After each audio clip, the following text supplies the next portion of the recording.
എപ്പോഴാണ് നമ്മളെ ഒരാൾക്ക് വേണ്ടാതാകുന്നത്? നമ്മളെ കൊണ്ടുള്ള ആവശ്യം കഴിയുമ്പോൾ, ഉപയോഗമില്ലാത്ത ആളാകുമ്പോൾ, നമ്മുടെ സ്ഥിതി മോശമാകുമ്പോൾ. ഇതൊക്കെയല്ലേ സാധാരണ ഉത്തരം. എന്നാൽ നമ്മളെ ഒരാൾ ഒഴിവാക്കാൻ ശ്രമിച്ചാൽ അയാൾക്ക് ഏതോ തരത്തിൽ പൊരുത്തപ്പെടാൻ കഴിയാത്ത ചിലത് നമ്മളിലും ഉണ്ടെന്നല്ലേ? കുറച്ചുകൂടി ലളിതമായി പറഞ്ഞാൽ, നമ്മൾ അയാളെ ഏതോ തരത്തിൽ അറിഞ്ഞോ അറിയാതെയോ ബുദ്ധിമുട്ടിക്കുന്നുണ്ടാവാം.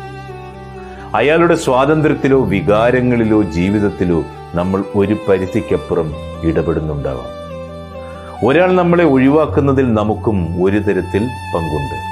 ഒഴിവാക്കാൻ തുടങ്ങിയവർ പോലും തിരികെ എത്താനും വഴികളുണ്ടെന്നേ. ഒരു വട്ടം കൂടിയൊന്ന് മനസ്സ് തുറക്കണം. ചിലപ്പോൾ മറുപടി ഉണ്ടായില്ലെങ്കിലും പിഴവുകളിൽ ചിലത് തിരുത്തപ്പെടും. പറ്റിപ്പോയതിന് ക്ഷമ ചോദിക്കാം.